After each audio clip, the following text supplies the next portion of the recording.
are amazing. Amazing.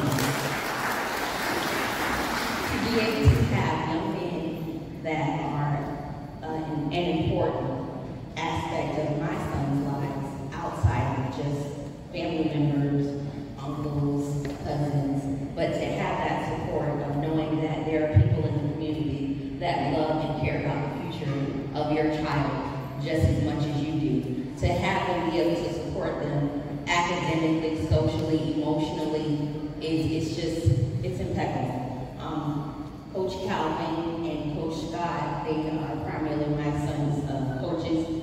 They are there for those boys like in ways you would not believe.